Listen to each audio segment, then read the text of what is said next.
All right, driving video.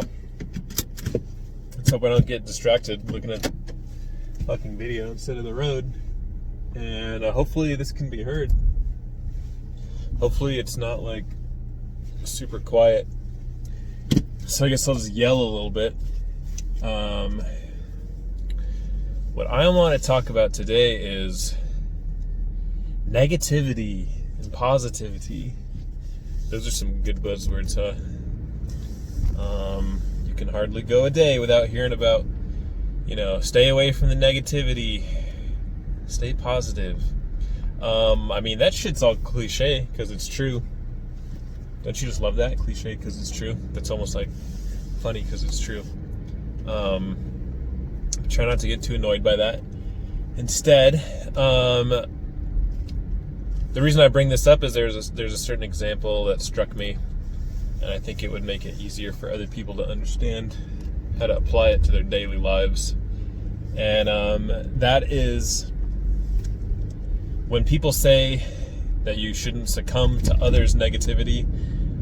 Like, people will say like toxic behavior and that there's like negative people, things like that. Well, that's two things. There are toxic people who are just like kind of up to no good and they do a lot of bad stuff. And then there's people who are just negative. They just have a negative outlook on things. And I'm trying to talk about those who are just negative, and it might be because they're stressed all the time, or they're at, like, them at work and they're always overworked, or maybe they don't know how to tell people no, and a bunch of resentment builds in their lives, and then they take it out on others, or they just exude it. Like, they might not take it out on you, and it kind of exudes from them.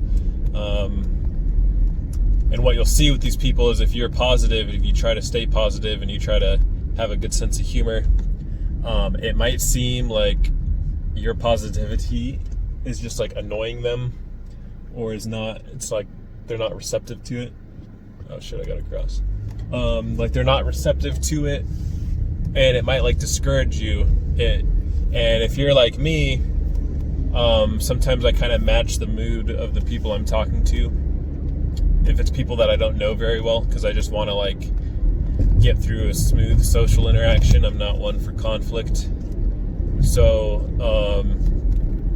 but that's kind of a trap to fall into, that to think like, oh, this person's kind of got a negative outlook, so I should maybe seem a little sarcastic too, or something like that. And that, I'm not talking about like a super calculated type of social interaction. I just mean like, like mirror neurons. Oh my God, can I not turn right here? I'm talking about social engineering or some shit like that. I'm talking about like when you're sitting across the room from someone and you like the way they're speaking or agree with them, you unconsciously will maybe lean in the chair the same way they are. Or you might put your hand on the table the same way they are. It's called like mirror neurons or something. Like, look that up, right? It's also effective if you see someone doing the same thing to you, then you know that you're striking a chord with them. Likewise, you might catch yourself doing it unconsciously. So likewise, if someone's being kind of negative and this is a person that you work with, like a superior or someone that you need to respect, or this is just someone that you don't want to, you're afraid that you're having an insecure thought that they're that you might upset them by doing or saying something. It would be a mistake to assume their negative position and to put that negativity in yourself. And the reason why is because they might enjoy talking to you because you're positive, and they just don't show it. I've encountered that multiple times in work, outside of work, wherever the hell else there is except work and outside of work. Where just because someone's a negative Nancy doesn't mean that you need to compromise on your own positivity. So what does that really mean? I mean, just don't blame others, I guess, for negative stuff. Like if you feel like you're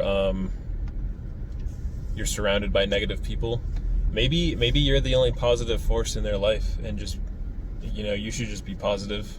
Stick with it in your own way. You don't have to be all like chipper and cheerful all the time, if that's not you, you just do it in your own way. Like, you might have an optimistic perspective. Someone might be freaking out over a problem, and you're like, okay, don't worry about it. This is how we're going to do it. Or maybe you have a unique perspective, something you've been through. That's kind of the same thing what I just said. But don't compromise on your own positivity just because someone else is being a little negative. That's what I'm trying to say here. Just keep at it. Even if someone tells you you're annoying. If someone told me I was annoying right to my face, I don't know, I'd probably be pretty discouraged. That'd be pretty fucked up. Depends on the setting, though.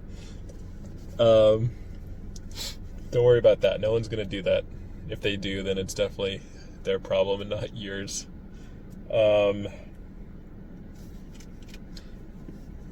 Yeah. I think that's all I want to say about this. Yeah, just keep it up, man. We're in negative times right now. You need to be sane and normal and positive, because some people are having, and it doesn't matter if they're going through worse stuff than you. I mean, all our suffering is like relative. If they are going through worse stuff than you, then you just have to be a little sensitive to it, a little considerate of it, and just give them a little bit of a break. Just give them a little bit of the benefit of the doubt, if that's the case. Doesn't mean that they need to be on the same level as positivity, or that you expect that out of them. But if they're being a little cranky, you can maybe spin your little happiness on them, spin a little charm. Don't be afraid to be humorous just because they're stuck in a little bit of negativity. You might be the one that breaks them out of their negative spell. This is some Tony Robbins shit, that you can basically just change your mood instantly by I'm not going to finish that thought. I don't remember what he said, but it's possible to just change your mood like that. You basically just have to like break yourself out of the rhythm or the pattern that you're in. That's why I did the whole smartphone thing, where I took away my smartphone and used a flip phone, because I was doing a lot of bad behaviors with my smartphone that I couldn't break, even though I was conscious of them. So I like physically forced myself to break that pattern. Anyways, I gotta go grocery shop. Bye.